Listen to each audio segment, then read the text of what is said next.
하나님 말씀 보도록 하겠습니다. 마태복음 5장 1절부터 4절까지의 말씀입니다. 마태복음 5장 1절부터 4절까지의 말씀, 저 여러분이 한 절씩 교독하고 마지막 절은 합독하도록 하겠습니다.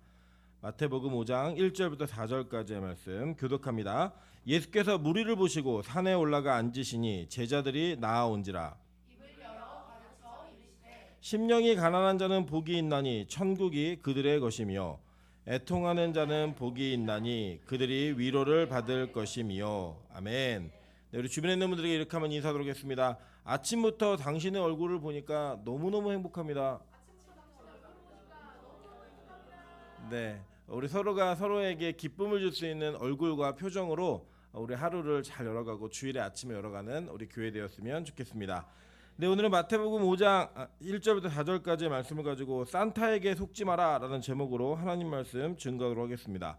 지금은 아이들이 많이 이렇게 영악해졌다고 얘기하죠. 그래서 보통 이렇게 산타 할아버지를 믿는 아이들이 별로 없습니다. 근데 제가 어렸을 때만 하더라도 이 산타 할아버지의 권위는 절대적이었습니다.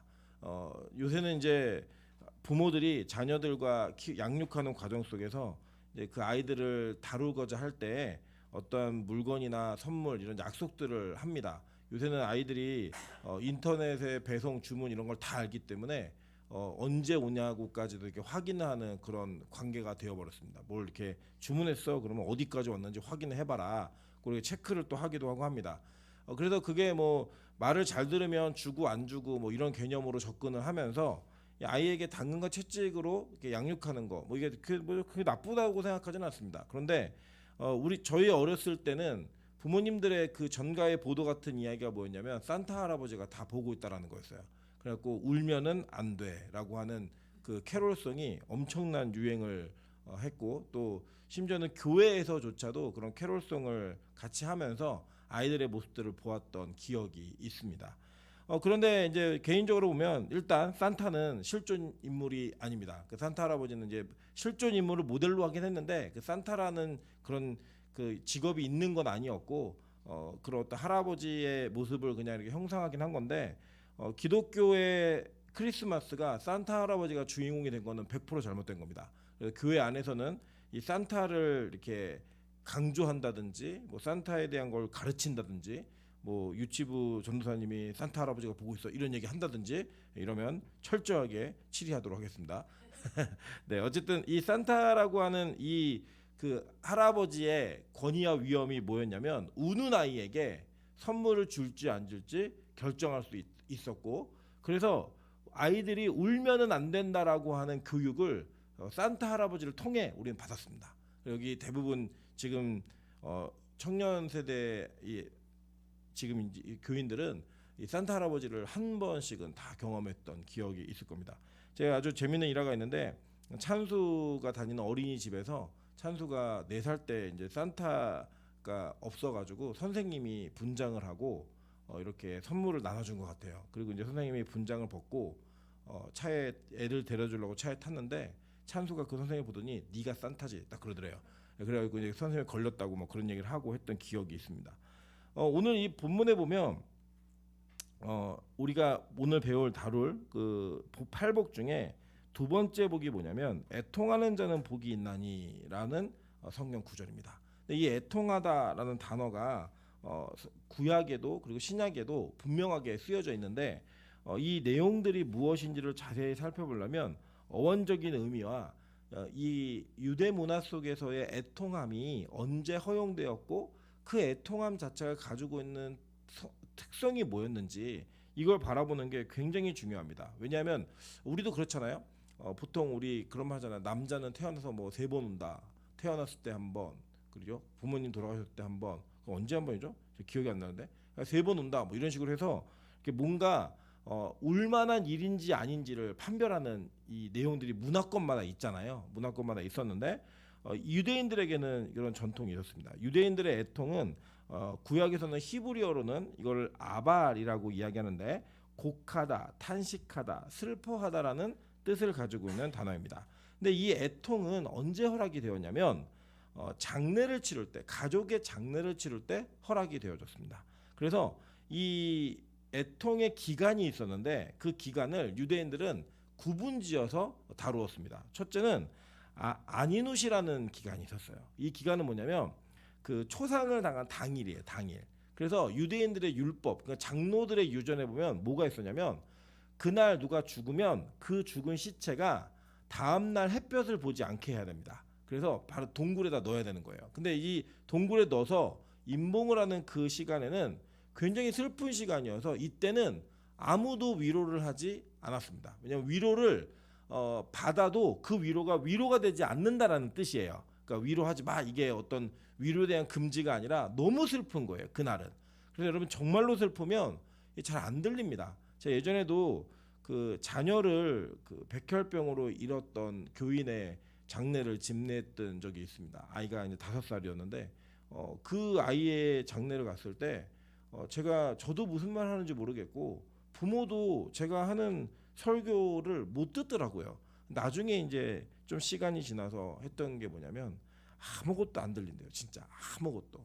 그래서 그 당일에는 어떤 것을 이야기해도 아무것도 들리지 않는 그런 시간이 있었기 때문에 안인후 기간을 허락해 줬습니다. 그리고 이때는요 어떤 것까지 허락이 되었냐면 안식일이어도 안 지켜도 그것을 허용해 줬습니다.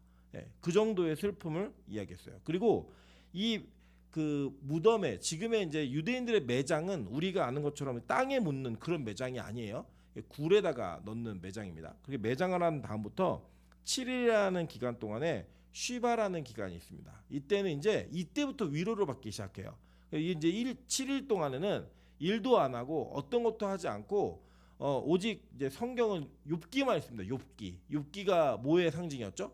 고난의 상징이었잖아요. 그래서 욥기를 읽으면서 그 자기 자신이 겪고 있는 고통이 얼마나 큰지를 성경에 있는 인물들을 통해 나누고 또 그것을 통해 묵상하는 그런 시간들을 가졌습니다. 물론 이것도 좀 이제 사회적 위치가 있는 사람들에게 유용했던 기간들이었습니다. 왜냐하면 일반 노동자들은 7일을 쉴 수가 없었기 때문에 대부분이 이제 이 7일이라고 하는 기간은 상징적인 기간이었고 이때에는 애통하고 곡을 하는 것이 공식적으로 허용이 되어 있었어요. 유대인들의 문화 속에서 이날에는 건들지 마 이런 게 있는 거예요. 쟤는 지금 건들지 마. 정말로 슬픈 애통하는 기간이야 라고 하는 그것이 그들 문화권 속에 있었다라고 하는 것입니다. 실제로 이 히브리어 아발이라고 하는 단어가 언제 쓰였는지 한번 성경을 좀 살펴보도록 할게요. 창세기 37장 33절부터 34절입니다. 아버지가 그것을 알아보고 이르되 내 아들의 옷이라 악한 짐승이 그를 잡아먹었도다.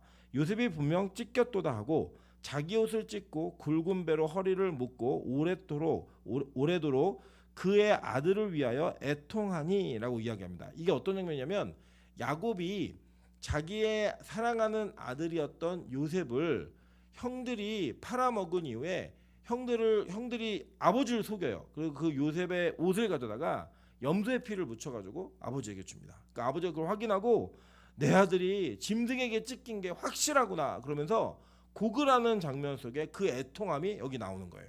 여러분 이게 얼마나 큰 아픔인지 아시겠죠? 우리도 이번에 보면은 이 군대에서 요새 최상병이 죽었잖아요. 사망한 사건 때문에 여러 가지 일들이 있는데 왜 이 이슈가 크게 다뤄지고 있느냐? 그 부모들의 아픔을 공감하는 사람들과 그것을 은폐 축소하려고 했던 사람들의 이 충돌 속에서 이제 굉장히 큰 분쟁들이 생기는 겁니다. 뭐 세월호 사건도 마찬가지고 이태원 참사도 마찬가지고요. 뭐 주변에서는 그만해라 아무리 얘기해도 막상 그 일을 당한 당사자, 특히 자녀들을 잃은 부모들의 마음은 그 어떤 것으로도 대체할 수 없는 고통과 아픔이 분명히 있는 겁니다. 뭐 물론 우리 믿음 가진 성도들은 또 그런 것들을 천국이라는 소망으로 뛰어넘어야겠지만 그 고통 자체를 우리가 폄하하거나 고통 자체를 조롱하는 것은 전 굉장히 잘못된 일이라고 생각합니다. 그러니까 그러한 감정, 지금 그 아픔이 야곱에게 있었던 거예요. 요셉을 잃은 아픔이. 그때 그 장면을 이제 애통을 하는 단어로 썼습니다. 출애굽기 33장 33절부터 34절입니다. 너희를 젖과 꿀이 흐르는 땅에 이르게 하려니와 나는 너희와 함께 올라가지 아니하리니 너희는 목이 곧은 백성인즉 내가 길에서 너희를 진멸할까 염려함이라 하시니 백성이 이 준엄한 말씀을 듣고 슬퍼하여 한 사람도 자기 몸을 단장하지 아니하니라고 이야기합니다.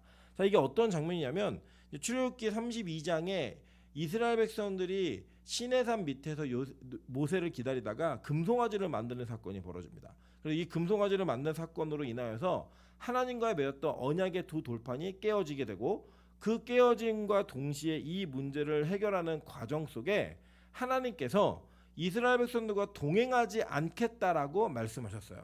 여러분, 이 광야에서 하나님의 동행이 끝난다라고 얘기하는 건 이 관계적인 죽음을 이야기하는 거예요. 예를 들면 우리 그런 경우 있잖아요. 어떤 남자하고 여자하고 같이 연애를 하다가 막 사랑하는데 헤어지면 그 죽을 것 같이 아프고 힘들다라고 얘기를 합니다. 그거는 여러분 진짜 생명이 죽는 건 아닌데 그 관계 끊어짐으로 인하여서 그 고통과 아픔이 다가오는 거죠. 이게 그런 식의 표현을 할 때에도 이 히브리어 아발이라고 하는 단어를 사용했습니다. 자, 마태복음 9장 15절에 이제 이거를 헬라어로 바꾸면 이 아발이라는 단어는 헬라어는 펜데오라는 단어인데, 이 펜데오라는 단어를 한번 보도록 할게요. 마태복음 9장 15절입니다. 예수께서 그들에게 이르시되 혼인집 손님들이 신랑과 함께 있을 동안에 슬퍼할 수 있느냐? 그러나 신랑을 빼앗길 날이 이르리니 그때에는 금식할 것이니라 라고 이야기합니다.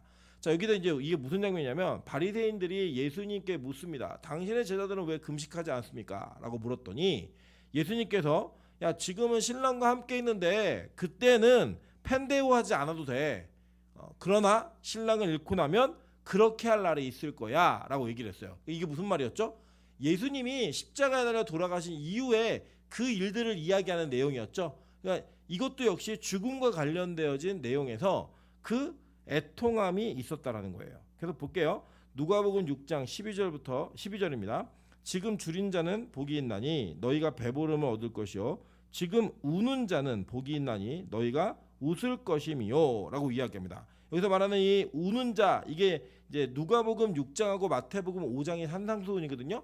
근데 이 내용들을 이 누가는 무슨 단어로 기록했냐면 헬라어로는 클라이오라는 단어로 썼습니다. 근데 이게 무슨 뜻이냐면 큰 소리로 울부짖으며 한탄하는, 너무 슬퍼가지고 그렇게 이야기하는 그 울음을 이 클라이오라고 성경은 이야기했습니다. 그러니까 이 누가는 단어를 이렇게 쓰면서 이 애통함이 어떤 종류의 애통함이었는지를 독자들, 청자들이 조금 더 리얼하게 느낄 수 있도록 그 단어의 풍성한 뜻과 의미들을 문화권 속에서 사용하는 거예요. 마태복음 5장 오늘 읽으신 내용입니다. 5장 4절입니다. 애통하는 자는 복이 있나니 라고 얘기했어요. 이 애통하다라는 단어 아까 펜데오라는 단어였죠. 슬퍼하다, 한탄하다, 울부짖다 라는 거예요. 자, 이거 보면 이제 이 단어가 실제 언제 쓰였는지 한번 좀 보도록 할게요. 요한복음 20장 11절입니다. 마리아는 무덤 밖에 서서 울고 있더니, 이게 클라이오, 누가복음에서 쓴 단어예요. 울면서 구부려 무덤 안을 들여다보니. 자, 이게 무슨 장면이었죠? 예수님이 십자가에 달려 돌아가신 이후에 무덤의 장례를 치르고 마리아가 그 고통과 슬픔을 이기지 못해서 무덤 밖에서 막 울다가 무덤 보는 거예요. 그러니까 무덤 열려갖고 막 없어져가지고 막 당황해가지고 이런 장면이 부활한 장면 속에 그냥 당황스러운 장면인 거예요. 이 장면 자체가. 자, 계속 볼게요. 마가복음 16장 9절부터 11절입니다. 예수께서 안식 후 첫날 이른 아침에 살아나신 후 전에 7 귀신을 쫓아내어 주신 막달라 마리아에게 먼저 보이시니 마리아가 가서 예수와 함께하던 사람들이 슬퍼하며 울고 있는 중에, 자, 이게 펜데오라는 또 단어예요. 이게 뭐냐면 예수님의 제자들이 모여가지고 아이고 우리 예수님이 죽었네 이러면서 당황했죠. 굉장히 당황하고 슬펐죠. 그 고통과 아픔을 표현하는 단어들이 이렇게 이야기하고 있다는 거예요. 그러니까 여러분 잘 보시면 이 애통이라는 단어, 이게 히브리어로는 아발이라는 단어였고 헬라어로는 펜데오 그리고 클라이오라는 단어인데, 이 단어가 쓰였던 내용들을 쭉 보시면 뭐와 관련이 있냐면 죽음 그리고 관계의 단절과 관련이 있는 거예요. 자, 그죠? 네. 그러니까 죽음이나 관계의 단절의 문제하고 연결되어진 그 상황 속에서 이 단어를 썼다라는 거예요. 이게 굉장히 중요합니다. 왜냐하면 이것을 통하여서 이 애통함이 무엇인지를 우리는 정확히 알 수 있기 때문이에요. 왜냐하면 이스라엘 사람들은 이게 뭔지 다 알았다고요. 들은 순간에. 근데 우리는 그 문화권이 아니기 때문에 이러한 과정들을 거쳐야지만 이 내용의 의미를 알 수 있는 거예요. 자, 그런데 이 애통의 출발이 어딘지 한번 성경의 내용들을 한번 살펴볼게요. 창세기 2장 15절부터 17절입니다. 여호와 하나님이 그 사람을 이끌어 에덴 동산에 두어 그것을 경작하게 하며 지키게 하시고 여호와 하나님이 그 사람에게 명하여 이르시되 동산 각종 나무의 열매는 내가 임의로 먹되 선악을 알게 하는 나무 열매는 먹지 말라. 내가 먹는 날에는 반드시 죽으리라 하시니라 라고 얘기했어요. 무트타무트, 반드시 죽는다는 거예요. 그러니까 이 죽음이라고 하는 것이 뭐 때문에 들어왔냐면 선악과를 따먹는 범죄함으로 말미암아 죽음이 들어왔어요. 그리고 여러분 이제 제가 지면의 한계상 원래는 이 9번에 넣었다가 지면이 모자라고 뺐는데 그 내용 한번 보시면 무슨 내용이냐면 하나님과 그 관계가 단절되어진 게 뭐 때문에 단절되는 거죠?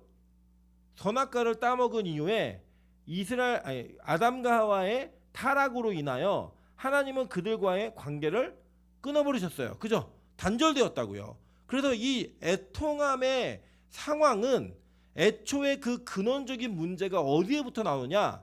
에덴 동산에서 선악과를 따먹는 타락의 문제로부터 나온다라는 거예요. 그러니까 우리의 원죄의 문제로부터 이 애통함의 문제가 야기되고 발현된다라고 성경은 가르치고 있는 겁니다.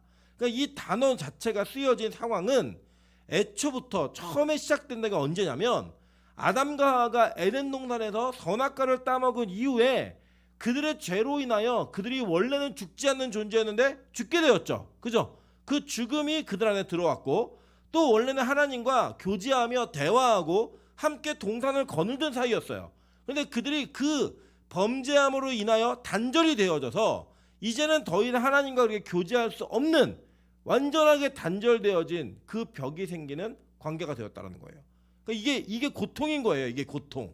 그것이 되었을 때 애통할 수 있는 그 애통의 문제가 생긴 겁니다. 자, 그래서 이 애통의 문제는 우리로 하여금 우리가 계속적인 애통함을 이어갈 수 있게 만들어내는 거예요. 여러분 사실 이 애통하다라는 단어가 현재형이에요. 단어로는 헬라어 단어로. 그게 뭐냐면 계속 애통한다는 거예요. 계속 애통한다는 거예요. 그래서 이제 산타는 뭐라고 얘기하냐면 그 울면 안 된다고 얘기하는 거예요. 울면 안 돼. 울면 안 돼. 울면 안 돼. 계속 울지 말라고 얘기하는 거예요. 근데 성경에서 우리가 이 죄의 문제가 우리 안에 있을 때는 어떻게 해야 된다는 거예요? 울어야 된다는 거예요. 애통을 해야지만 이 문제에 대한 실마리를 해결의 실마리를 잡아낼 수 있다라는 거예요. 성경 우리가 그러면 이거 가르치고 있습니다. 여러분 보세요. 시편 6편 6절부터 8절입니다. 내가 탄식함으로 피곤하여 밤마다 눈물로 내 침상을 띄우며 내 요를 적시나이다. 내 눈이 근심으로 말미암아 쇠하며 내 모든 대적으로 말미암아 어두워졌나이다. 악을 행하는 너희는 다 나를 떠나라.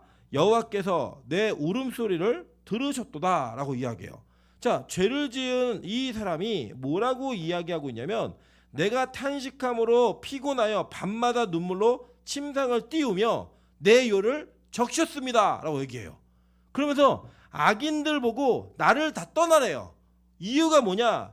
여호와께서 내 울음소리를 들으셨기 때문에 이제는 이 악의 문제가 끊어질 거라고 얘기하는 거예요. 지금 그러니까 이 시편 기자는 자신 안에 있는 죄의 문제로 인하여 요를 다 적실 정도로 울었어요. 그죠? 그리고 그 울음 때문에 하나님으로부터 하여금 죄로부터의 분리됨, 거룩함을 회복할 수 있는 자격을 얻었다라고 얘기하는 거예요. 지금 여러분 계속 볼게요. 시편 38편 16절부터 18절입니다. 내가 말하기를 두렵건대 그들이 나 때문에 기뻐하며 내가 실족할 때에 나를 향하여 스스로 교만할까 하였나이다. 내가 넘어지게 되었고 나의 근심이 항상 내 앞에 있사오니 내 죄악을 아뢰고 내 죄를 어떻게 한대요? 슬퍼함이니이다 라고 얘기해요. 이게 뭐예요? 애통함이라는 거예요. 애통함. 죄의 문제가 이 나에게 있을 때 그 죄악의 문제를 해결할 수 있는 방법이 뭐냐? 바로 애통함에 있다는 거예요. 애통함. 여러분 이게 너무나 중요한 겁니다. 계속 볼게요. 시편 119편 135절부터 136절입니다. 주의 얼굴을 주의 종에게 비추시고 주의 율례로 나를 가르치소서. 그들이 주의 법을 지키지 아니하므로 내 눈물이 시냇물 같이 흐르나이다 라고 이야기합니다. 그러니까 이 애통함은 하나님의 말씀을 지키지 않는 백성들을 바라보면서 자기의 눈에서 그 애통함의 눈물이 막 흐르는 거예요. 여러분 그리고 우리가 대표적으로 눈물의 선지자 그럼 누굴 얘기하죠? 예레미야를 얘기하잖아요. 이 눈물의 선지자. 그 눈물의 선지자가 왜 눈물의 선지자였냐면 예레미야가 예언하는 모든 것들을 그 어떤 누구도 듣지 않았어요. 항상 그들은 예레미야의 그 말을 대적하고 심지어는 야 네가 예언 좀 해봐, 우리가 네가 말하는 대로 할게 라고 얘기해놓고도 자기들의 마음에 들지 않으니까 그것을 거절하는 일들이 있었어요. 그러니까 예레미야는 평생토록 하나님의 말씀을 그대로 대언했는데 그 대언하는 말씀이 그의 선포와 같이 회중이 변했던 경우는 한 번도 없었어요. 그러니까 그 눈물의 선자라고 얘기해요. 그래서 왜 그 눈물을 울었느냐? 하나님의 말씀을 지키지 아니하는 그 현실의 상황을 보면서 눈에서 눈물이 시냇물처럼 흘렀다라고 이야기하는 거예요. 여러분 이게 뭐냐면 지금 이 애통함은 애통해야 되는 상황이 뭐냐면 죄를 지은 그 죄인의 모습 속에 우리가 원래는 경험하지 않아도 됐었던 사망의 문제가 들어오고 경험하지 않아도 됐던 단절의 문제가 들어온 거예요. 관계의 단절의 문제가. 그래서 그 관계의 단절의 문제가 일어나는 일들로 인하여 어떤 일이 벌어지냐면 우리가 죽어요. 그러니까 그 죽을 때에는 애통하라는 거예요. 울라는 거예요. 그리고 관계의 단절이 있을 때에는 그 단어를 쓰면서 이스라엘 백성들의 애통함을 이야기하는 거예요. 그러니까 여러분 관계 단절은 뭐냐면 이런 거예요. 우리가 육적으로도 죽게 되면 관계는 더 이상 이어지지 않아요. 더 이상 대화할 수 없어요. 아무리 뭐 AI를 통해서 그 육성을 만들어내고 뭐 특별한 뭐 장치와 발달의 과학의 기술의 발달로 인해서 비슷한 음성을 만들어낼 수는 있겠지만 그 사람과 실제로 교제하는 거예요, 아니에요? 아니잖아요. 이 관계 단절이 이루어지는 거라고요. 그러니까 죄를 지으면 그 죄의 문제가 있으면 반드시 그 죄의 문제는 우리로 하여금 뭘 야기시키는 거예요? 애통함을 야기시키게 된다는 거예요. 그래서 그 애통함의 문제는 계속적으로 우리 인생 속에 죄의 문제가 들어올 때마다 해결되지 않는 죄의 문제가 있을 때마다 그 애통함이 있어야지만 무언가 그 애통함이 해결될 수 있는 길이 열린다는 거예요. 그래서 오늘 성경은 우리에게 뭘 가르치고 있냐면 애통하는 자는 복이 있다라고 얘기하는 거예요. 복 있는 자요, 너는 울어야 된다예요. 원래 히브리 헬라 원어대로 따지면 우리 기억나시죠? 마카리온이 너네 복이 있는 사람은 우는 거야 얘기하는 거예요. 그러니까 산타의 가르침하고는 전혀 반대의 가르침인 거죠. 울지 않는 것이 강건하고 힘있고 자존감이 뛰어나고 이런 문제로 세상은 다루고 있지만 성경은 우리의 울음을 그렇게 다루고 있지 않아요. 물론 울 때 울라는 거예요. 근데 그 울 때가 언제냐고 얘기하냐면 죄의 문제를 가지고 이야기하는 거예요. 죄의 문제를. 여러분 근데 이 우는 거는요, 왜 복 있는 자가 우는 자인가? 성경은 이것을 우리에게 가르쳐주고 있습니다. 스가랴 12장 1절부터 13장 2절까지 보도록 하겠습니다. 내가 다윗의 집과 예루살렘 주민에게 은총과 간구하는 심령을 부어주리니 그들이 그 찌른 바 그를 바라보고 그를 위하여 애통하기를 독자를 위하여 애통하듯 하며 그를 위하여 통곡하기를 장자를 위하여 통곡하듯 하리로다 라고 얘기해요. 자, 스가랴에 보니까 이 말씀의 예언 속에 무엇이 담겨져 있냐면 다윗의 집과 예루살렘 주민에게 은총과 간구하는 심령을 부어준대요. 그래야지만 뭐 할 수 있대요? 애통할 수 있다는 거예요. 그러니까 회개의 눈물이 터지고 죄로 인해 애통하는 그 문제는 내가 울고 싶다고 우는 게 아닌 거예요. 그 눈물과 그 애통함은 하나님으로부터 임하는 그 은총과 간구하는 심령을 부어주셔야지만 애통함이 일어날 수 있다라고 성경은 선언한 거예요. 그리고 여러분 우리가 예배 시간에 찬양을 하든 설교를 듣든 기도를 하든 눈물이 터지는 건 창피하고 부끄러운 게 아니에요. 그게 아무나 울 수 있는 게 아니에요. 아무나 그 눈물을 소유할 수 있는 게 아니라고 성경은 얘기하는 겁니다. 성경은 이 눈물 있는 자들을 뭐라고 얘기하냐면 복 있는 자라고 명령하고 있다는 거예요. 이게 얼마나 중요한 사실이냐면 울고 싶어도 할 수 없다는 거예요. 여러분 보세요. 여기 아까 보니까 그 찌른 바 그를 바라보고 뭐예요? 예수를 십자가에 못 박은 자들이 애통하고 울 수 있는 그 자리로 가는 것은 하나님의 은총과 간구하는 심령이 부어져야지만 할 수 있다는 거예요. 여러분 그래서 제가 말씀드렸지만 예전에 그 영국의 찰스 스펄전이라는 정말로 설교를 잘하는 목사님이 계셨어요. 이분이 그 당시에 2만 명의 목회를 할 때 성경을 읽다가 막 울어요. 막 우니까 그 부인이어서 여보 왜 울어요? 이렇게 얘기합니다. 목사님이 여보 큰일 났어. 내가 예수님의 십자가 사건을 읽는데 눈물이 나질 않아. 라고 얘기를 해요. 2만 명의 목회를 하고 뭐 설교 골든마우스라고 얘기해서 진짜 황금의 입이라고 얘기했던 그 위대한 설교자가 그 2만 명 정도 목회할 정도면은 예수님 십자가 얘기 얼마나 많이 했겠어요. 얼마나 많이 말했겠어요. 근데 그것을 읽고 묵상을 하는데 눈물이 나지 않는 걸 자기 신앙의 위기로 생각하더라는 거예요. 위기로. 그래서 여러분 우리는 어때요? 우리는 십자가를 잘 알지도 못해요. 예수님을 제대로 이해하지도 못했어요. 그런데 십자가 얘기가 나오면 다 아는 이야기, 뻔한 이야기, 또 들었던 이야기 라고 하는 그 식상함이라고 하는 우리의 매너리즘 속에 갇혀가지고 말씀 속에 감동을 느끼는 일이 점점 줄어들고 있다는 거예요. 심지어 이제 뭐 때문에 우냐면 내 마음을 알아주고 나를 위로해 주는 거에 우는 거예요. 나를. 그래서 너 힘들지? 막 울고. 여러분 그렇게 우는 것도 세상 사람들 다 울어요. 근데 여기서 말하는 그 애통함은 시도 때도 없이 우는 자들을 놓고 얘기하는 게 아니라 자신의 죄악의 문제로 인하여 그리고 예수의 십자가를 그걸 해결할 수 있는 그 십자가의 그 사건을 통하여 울 수 있는 자들이 복이 있다라고 얘기하는 거예요. 그래요, 여러분 이건 복입니다. 이게 없으면 뭐가 없는 거예요? 복이 없는 거예요. 그래도 우리는 이 예수의 십자가가 우리 안에 눈물로 통과되어지는 과정이 있는지를 반드시 체크해야 돼요. 그래야지만 우리가 뭐예요? 하나님께서 은총과 강구하는 심령을 부어준 자가 되는 거예요. 이게 없으면 여러분 위기의식을 느껴야 되는 거예요. 그래서 볼게요. 그날에 예루살렘에 큰 애통이 있으리니 무기또 골짜기 하다 드림몬에 있던 애통과 같을 것이라. 온 땅 각 족속이 따로 애통하되 다윗의 족속이 따로하고 그들의 아내들이 따로하며 나단의 족속이 따로하고 그들의 아내들이 따로하며 레위의 족속이 따로하고 그들의 아내들이 따로하며 시므이의 족속이 따로하고 그들의 아내들이 따로하며 모든 남은 족속도 각기 따로하고 그들의 아내들이 따로하리라. 그날에 죄와 더러움을 씻는 셈이 다윗의 족속과 예루살렘 주민을 위하여 열리리라. 만군의 여호와가 말하노라. 그날에 내가 우상의 이름을 이 땅에서 끊어서 기억도 되지 못하게 할 것이며 거짓 선지자와 더러운 귀신을 이 땅에서 떠나게 할 것이라 라고 얘기해요. 이게 뭐 때문에 이루어지는 거예요? 강구하는 심령과 은총이 부어진 애통하는 자들로 인하여 그 애통함을 통하여 일이 이루어진다는 거예요. 계속 얘기했잖아요. 애통이 있는데 각기 각자 다 애통한다는 거예요. 이 은혜 받은 복 받은 자들이 그 애통함이 있으니까 어떤 일이 벌어진 거예요? 죄와 더러움을 씻는 셈이 열리고 그 셈에서 씻어지는 그 거룩함으로 인하여 우상의 이름이 그 땅에서 끊어지게 된다라고 얘기하는 거예요. 여러분 예배를 드리는데 감동이 없이 예배를 드리는 거 이게 뭐예요? 복을 못 받은 거예요. 예배를 드리고 있는데 그 말씀이 나의 심령과 폐부를 꿰뚫고 내 심령을 해짓지 못하는 거 이게 뭐예요? 복을 못 받은 거라고요.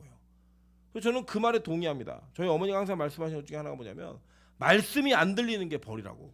이게 진짜 그 벌이에요, 벌. 왜냐?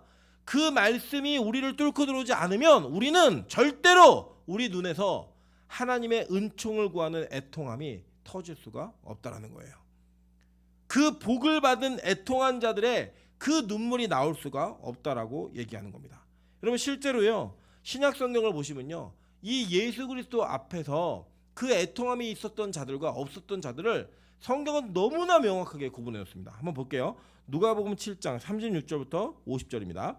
한 바리새인이 예수께 자기와 함께 잡수시기를 청하니 이에 바리새인의 집에 들어가 앉으셨을 때에 그 동네에 죄를 지은 한 여자가 있어 예수께서 바리새인의 집에 앉아 계심을 알고 향유 담은 옥합을 가지고 와서 예수의 뒤로 그 발 곁에 서서 울며 눈물로 그 발을 적시고 자기 머리털로 닦고 그 발에 입 맞추고 향유를 부으니 예수를 청한 바리새인이 그것을 보고 마음에 이르되 이 사람이 만일 선지자라면 자기를 만지는 이 여자가 누구며 어떠한 자 곧 죄인인 줄을 알았으리라 하거늘 이라고 얘기합니다. 자 이게 뭐냐면 제가 다른 성경과 병행해서 보면 이 여자는 창녀였어요. 이 창녀였던 여자가 예수님께서 바리새인의 집에 들어와 앉아 계신 걸 보고 향유 옥합을 깨서 자기의 눈물과 이 향유로 그 머리털로 예수님의 발을 닦고 있어요. 그 닦고 있는 장면을 바리새인이 보고 마음속에 뭐라고 생각하냐면 내 집에 창녀가 들어온 것도 재수없어 죽겠는 거예요. 미치겠는 거예요. 그런데 예수를 보니까 더 이해가 안 되는 거예요. 뭐냐면 그 여자가 손으로 자기를 만지고 있는데, 야, 선지자면은 그 죄를 분명히 밝혀내고 건들지 마, 더러운 게 어딜 만져, 얘기해야 맞는데 왜 가만히 있지? 라고 생각한 거예요. 그래서 그 생각을 예수님이 정확히 읽고 말하시는 거예요. 예수께서 대답하여 이르시되 시몬아 내가 내게 이를 말이 있다 하시니 그가 이르되 선생님 말씀하소서. 이르시되 빚 주는 사람에게 빚진 자가 둘이 있어 하나는 500데나리온을 줬고 하나는 50데나리온을 줬는데 갚을 것이 없으므로 둘 다 탕감하여 주었더니 둘 중에 누가 그를 더 사랑하겠느냐? 시몬이 대답하여 이르되 내 생각에는 많이 탕감함을 받은 자이니이다 라고 얘기합니다. 자, 여기서 그냥 이게 말이 이 말이 틀린 말 아니죠, 그죠? 판단 정확했어요. 예수님이 이렇게 얘기하세요. 이르시되 내 판단이 옳다 하시고 그 여자를 돌아보시며 시몬에게 이르시되 이 여자를 보느냐? 내가 내 집에 들어올 때 너는 내게 발 씻을 물도 주지 아니하였으되 이 여자는 눈물로 내 발을 적시고 내 그 머리털로 닦았으며 너는 내게 입 맞추지 아니하였으되 그는 내가 들어올 때로부터 내 발에 입 맞추기를 그치지 아니하였으며 너는 내 머리에 감람류도 붓지 아니하였으되 그는 향유를 내 발에 부었느니라. 이러므로 내가 내게 말하노니 그의 많은 죄가 사하여졌도다 라고 얘기해요. 여러분, 이게 얼마나 큰 충격적인 사건이냐면 지금 이 바리새인들의 입장에서는 항상 그들의 우월감은 뭐였냐면 나는 저 창녀보다 죄를 짓지 않았어 라고 하는 우월감이 있었던 거예요. 항상 그 우월감은 자신과 죄를 지은 부정한 자들을 구분하는 우월감에 있었고 그 우월감에 심취한 자들이 율법을 지키면서 은혜로 그것을 지켜간 것이 아니라 그 우월감을 유지하기 위해 그 율법을 지켜간 거예요. 그래서 그 율법의 우월감을 가지고 있었던 잘못되어진 자기의 의가 강한 이 바리새인은 자기의 집에 들어와 예수의 발을 눈물과 향유로 입맞추며 닦고 있는 그 여자가 더러운 여자고 그 여자의 손에 자기의 발을 맡기고 있는 예수조차도 미심쩍은 의심의 눈으로 의심의 마음으로 바라보고 있는 거예요. 그래서 예수님이 말씀하시는 거예요. 야, 어떤 사람이 한 사람은 500데나리온을 빚졌고 한 사람은 50을 빚졌는데 둘 다 갚을 게 없어서 그 사람이 그 빚을 다 탕감해 줬어. 그러면 누가 더 그를 사랑하겠니? 라고 물어본 거예요. 여러분, 이게 뭐 우리도 마찬가지죠. 저 근래에 그 얼마 전에 그 이 새 정부가 출범하면서 청년들이 코인 투자를 해서 빚진 걸 다 탕감해 주겠다고 얘기했어요. 뭐 그 의미는 여러 가지 뭐 이 얘기들이 있지만 그때 제일 기뻤을 사람들이 누굴까요? 코인으로 한 5억 빚진 애들. 얼마나 기뻤을까요? 네. 근데 코인 안 한 사람들은 정말 욕하는 거죠, 그죠? 네. 나는 뭐 이게 그리고 한 1,000만 원 빚진 애들은 어떤 마음이 들었을까요? 네. 더 할 걸, 이런 마음이 들지 않았을까요? 그죠? 그런데 이 정부를 그런 정책을 내놓은 정부를 지지하고 응원할 사람이 누구일까요? 네. 더 큰 빚을 탕감받는 사람들이겠죠. 네. 물론 뭐 저는 정치적 색깔을 갖고 얘기하는 게 아니에요. 그냥 이게 비유를 통해서 말씀드리는 거예요. 여러분, 이걸 보시면 이런 거예요. 정말 죄인은요, 진짜 자신이 죄인이라고 생각하고 큰 죄인이라고 생각하는 자는 그 애통함을 통하여 예수를 바라볼 때 그 애통함을 통하여 구원의 길이 열려요. 죄사함의 길이. 누가 안 열리냐면 아직 내가 예수를 간절히 찾을 만큼 애통하며 찾을 만큼 죄인이 아니야 라고 느끼는 사람들이 있는 거예요. 어디에요? 교회 안에. 다른 곳이 아니라 교회 안에. 뭐 나는 뭐 잘 살고 있잖아. 세상에서도 뭐 내가 맡은 일 열심히 잘하고 있고 뭐 부모에게도 이 정도 하면 잘하고 있고 뭐 특별히 난 뭐 죄진 거 없는데 라고 얘기하는 자들에게는 예배 가운데 간절함이 없어요. 왠지 아세요? 탕감받을 게 없거든요. 여러분, 예를 들어서 뭐 코인 하다가 한 100만 원 빚졌다. 그럼 여러분 막 간절히 정부를 바라보실 거예요? 아니잖아요. 내가 갚을 수도 있는 돈이잖아요. 그 정도면. 그죠? 그러니까 그것을 가지고 뭐 어마어마한 간절함과 애절함을 가지지 않을 거예요. 그죠? 근데 우리가 누가 그럴 수 있느냐? 평소에 하나님 말씀을 잘 지키며 산다라고 할 때 그 잘 지킴에 자기의 의가 자기 안에 있는 자들은 예배가 간절할 리가 없어요. 절대 그럴 리가 없어요. 왠지 아십니까? 자신은 해결할 죄가 없다고 생각하기 때문에. 그래 누가 간절한가? 일주일 동안 정말 죄 가운데 범벅이 되어서 그 죄의 문제가 해결되지 않으면 양심의 가책과 자기 자신을 향한 질책으로 인해 못 견딜 사람들은요, 이 예배가 너무 간절한 거예요. 그들에게 뭐가 있는 줄 아세요? 눈물이 있어요. 뭐가 있는 거예요? 애통함이 있는 거예요. 애통함이. 자기 자신의 죄악의 문제가 크게 보이고 그 죄의 문제를 반드시 해결해야겠다라고 각오하고 결단한 자들에게는 이 애통함이 자연스럽게 격발되어지는 거예요. 누구 앞에서요? 예수 앞에서. 해결될 수 있는 유일한 길이니까.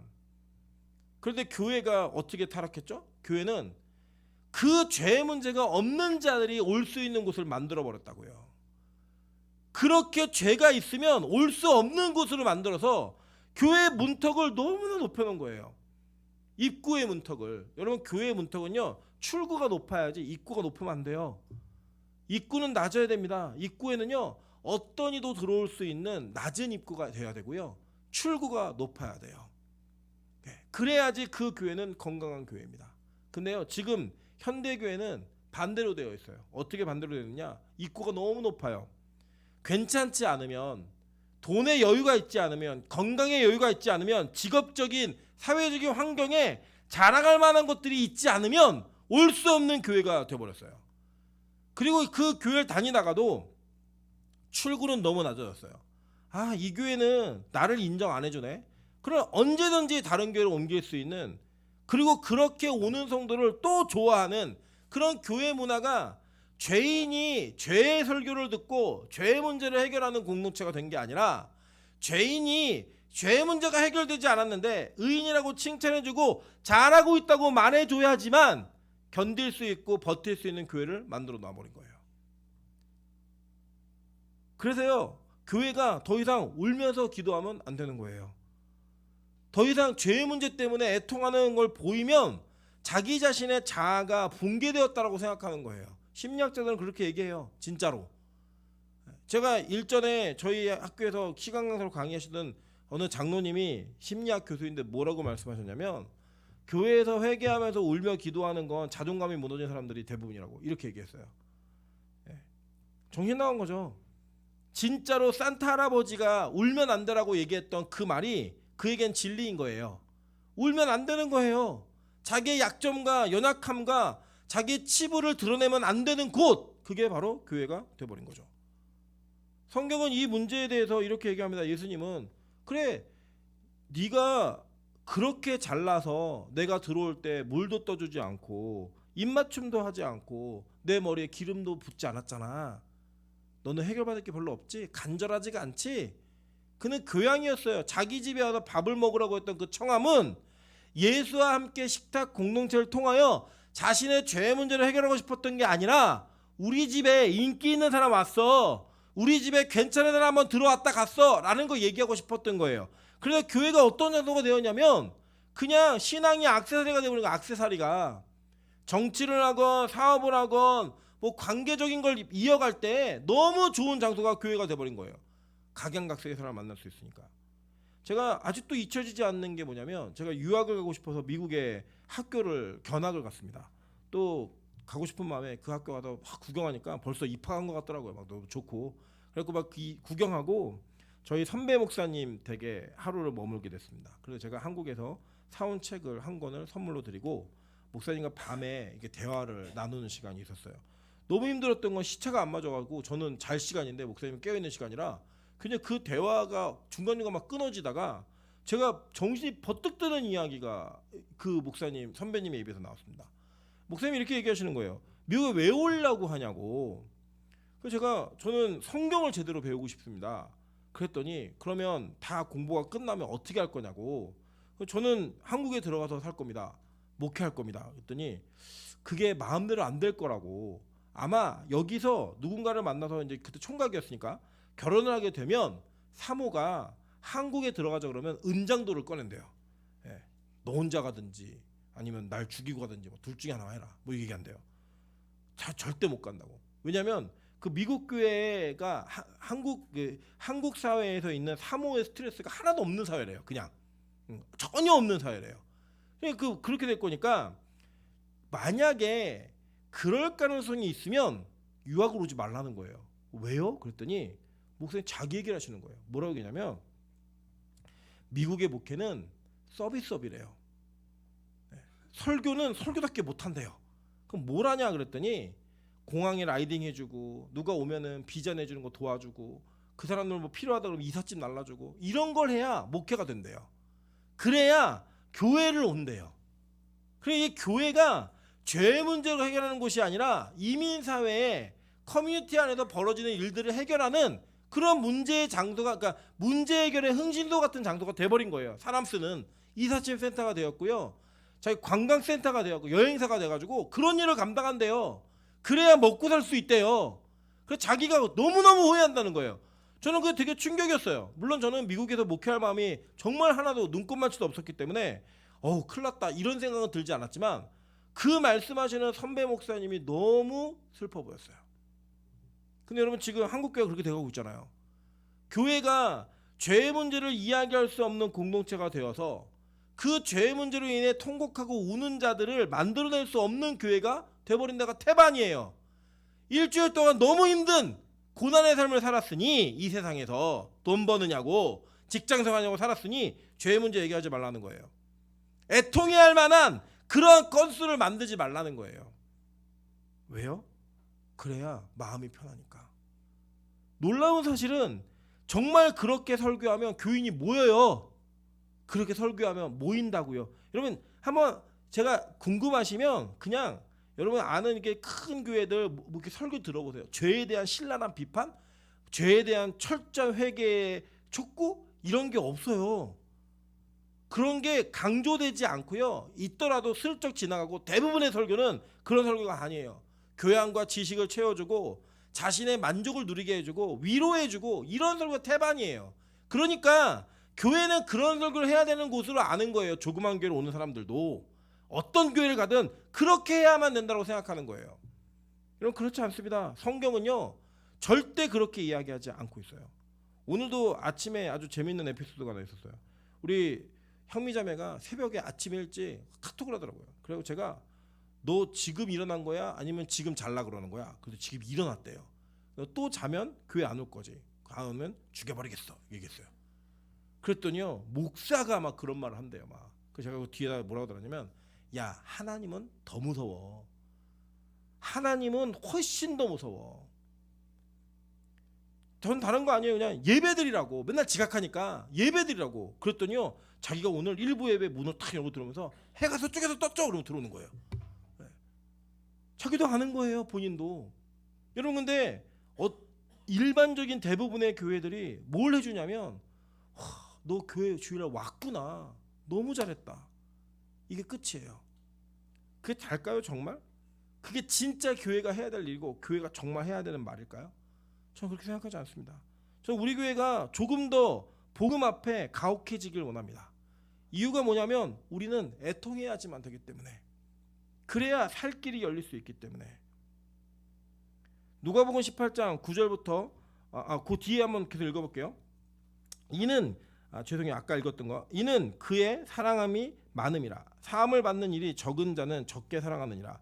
이에 여자에게 이르시되 내 죄사함을 받았느니라 하시니 함께 앉아있는 자들이 속으로 말하되 이가 누구이기에 죄도 사하는가 하더라. 예수께서 여자에게 이르시되 내 믿음이 너를 구원하였으니 평안히 가라 하시니라. 그는 애통함으로 위로를 받았어요. 애통함 때문에 위로를 얻게 된 자가 된 거예요. 그 위로가 뭐예요? 천국에 대한 약속을 받은 거예요. 멋지지 않습니까? 성경이 말하는 그 애통함은 바로 여기에 있는 거예요. 계속 볼게요. 누가복음 18장 9절부터 14절입니다. 또 자기를 의롭다고 믿고 다른 사람을 멸시하는 자들에게 이 비유를 말씀하시되 두 사람이 기도하러 성전에 올라가니 하나는 바리새인이요 하나는 세리라. 바리새인은 서서 따로 기도하여 이르되 하나님이여 나는 다른 사람들 곧 토색 불의 간음하는 자들과 같지 아니하고 이 세리와도 같지 아니함을 감사하나이다. 나는 일에 2번씩 금식하고 또 소득의 11조를 드리나이다 하고 세리는 멀리 서서 감히 눈을 들어 하늘을 쳐다보지도 못하고 다만 가슴을 치며 이르되 하나님이여 불쌍히 여기소서 나는 죄인으로서이다 하였느니라. 내가 너에게 이르노니 이에 저 바리새인이 아니고 이 사람은 의롭다 하심을 받고 그의 집으로 내려갔느니라. 무릇 자기를 높이는 자는 낮아지고 자기를 낮추는 자는 높아지리라 하시니라. 예수님이 이 비유를 말씀하실 때 정확하고 분명하게 대상을 말씀하셨어요. 자기를 의롭다고 믿고 다른 사람을 멸시하는 자들에게 이 비유를 말씀하셨다고 얘기합니다.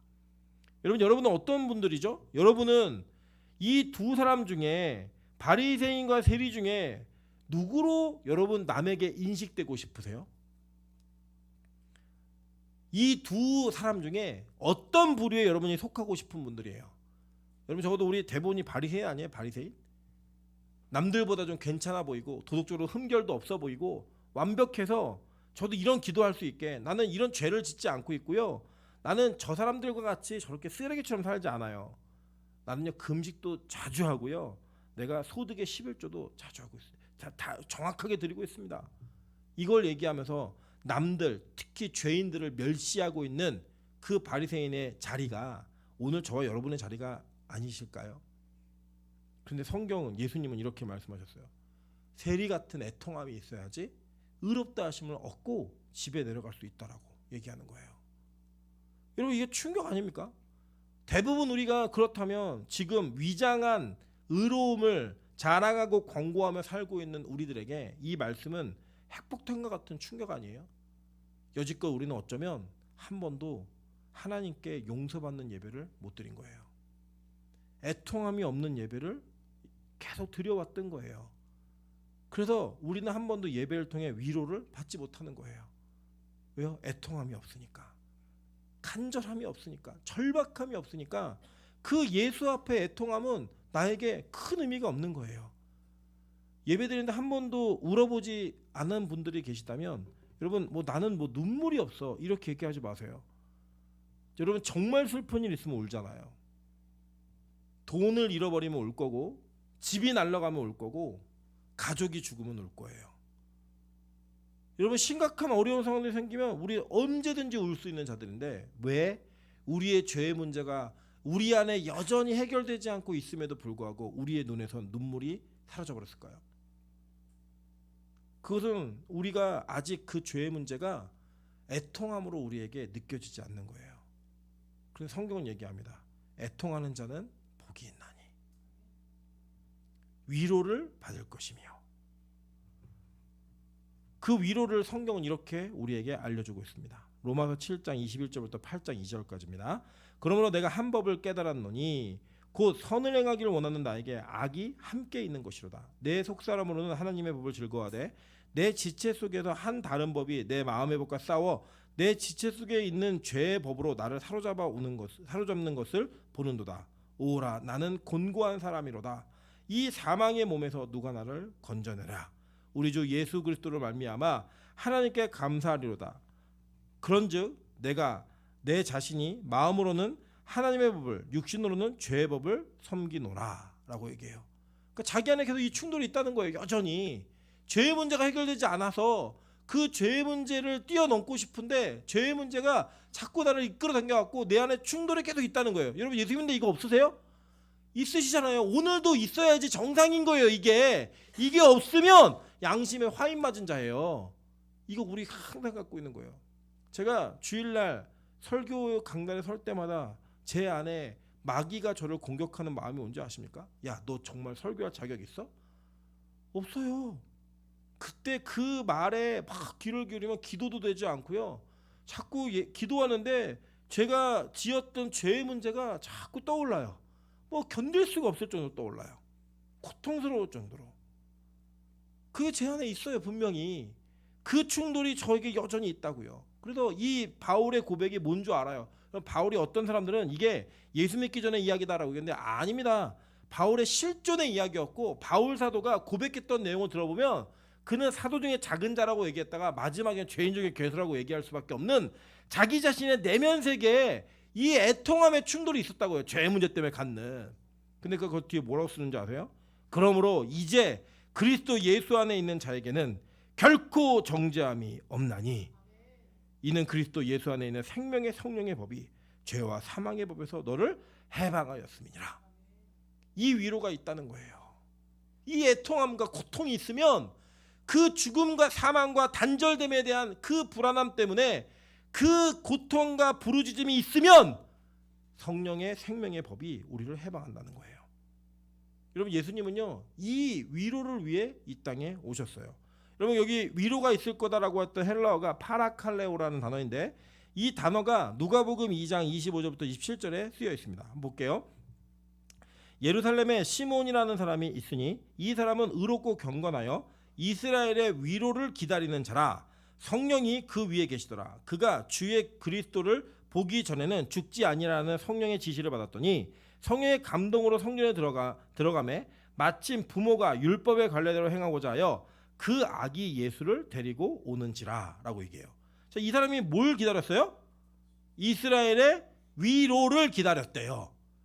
그 위로가 뭐예요? 애통함이 있는 자에게 있는 위로라면 그 죄 문제를 해결할 수 있는 그 위로잖아요. 근데 그 위로를 네가 보고 절대로 네 죽기 전에 이걸 볼 거라는 그 예언의 말씀을 들었잖아요. 그리고 성전에 들어갔는데 누굴 본 거예요? 아기 예수를 본 거예요. 이스라엘의 진정한 위로가, 이 애통하는 자들의 진정한 위로가 누구신지를 성경은 정확하고 분명하게 우리에게 얘기해 준 거예요. 사도행전 9장 31절입니다.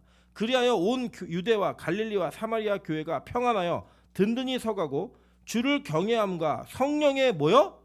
위로로 진행하여 수가 더 많아지니라. 이게 뭐예요? 죄에 애통하는 자들에게 예수로 말미암는 위로가 있다라는 거예요. 여러분, 저는 빛과 소금 교회가 위로가 있는 교회가 되길 소망합니다. 그 위로가 이 세상적인 여러분의 감정을 위로하고 상황을 위로하는 그 위로가 아니라 죄의 문제로 인하여 애통하는 자들에게 그 죄의 문제가 해결됨으로 말미암아 얻어지는 그 위로가 있는 교회가 되어야 되는 거예요. 그게 바로 진짜인 겁니다. 진짜 교회, 진짜 복음인 거예요. 이 복음의 끝 완성이 뭔지 아십니까? 계시록 21장 1절부터 4절입니다.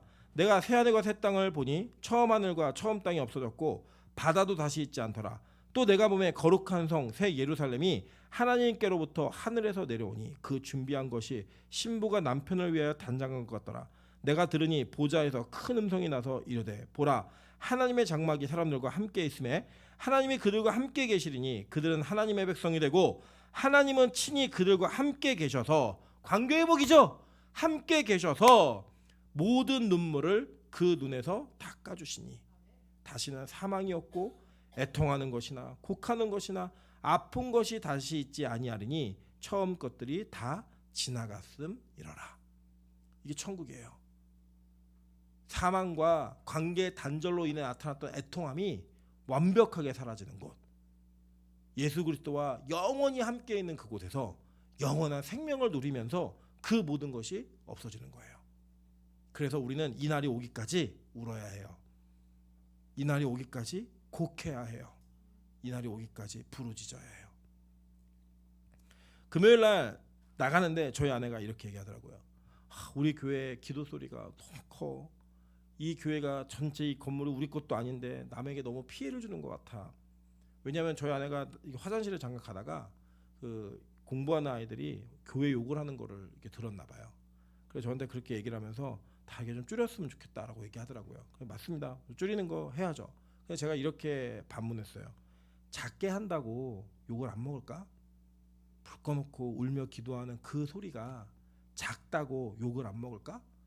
아니요, 저는 욕 먹는다고 생각해요. 왠지 아세요? 이 세상 사람들은요, 애통하는 게 뭔지 알 수가 없어요. 왜 우리가 그렇게 우는지, 왜 우리가 그렇게 이 죄의 문제를 괴로워하는지 세상 사람들은 잘 몰라요. 그들에게는 위로받을 수 있는 길이 열려있지 않기 때문에 몰라요. 예전에 아주 제가 재밌는 일화를 하나 들었어요. 우리 민정 집사가 집에서 이어폰을 끼고 예배를 드리다가 회개의 눈물이 터져갖고 막 울고 있는데 엄마가 그걸 들어와서 본 거예요. 그래서 엄마가 너 왜 우니? 왜 우니? 어머니가 그 얘기하니까 내가 잘못한 게 많아서. 그랬더니 뭘 잘못했는데 도대체? 어머니의 그 생각은 어떻게 경찰서에 갈 만한 일을 졌나 해가지고 그것 때문에 막 간절부절해서 계속 물었다는 거예요. 왜요? 민정집사의 어머니는 아직 복음을 모르시니까 애통하는 게 뭔지 모르는 거예요. 교회는요, 애통하는 곳이에요. 죄의 문제가 해결돼야 되는 곳이기 때문에. 그 애통함이 여러분에게 없다면 여러분 되게 많이 긴장하셔야 돼요. 왜냐? 여러분에게 위로도 없는 거예요. 저는 오늘 이 말씀이 우리에게 진짜 제대로 적용되는 복이 되기 위해서는 여러분의 눈에 눈물이 있어야 된다고 생각합니다. 마르지 않는 눈물이 있어야 돼요. 그 마르지 않는 눈물을 통하여 우리의 죄의 문제가 해결되는 그 은혜가, 그 죄의 문제를 해결되는 그 애통함의 위로가 여러분 안에, 여러분 삶에 온전하게 드러나는, 오롯이 드러나는 그런 귀한 믿음의 삶을 살아가시기를 주님의 이름으로 축원합니다.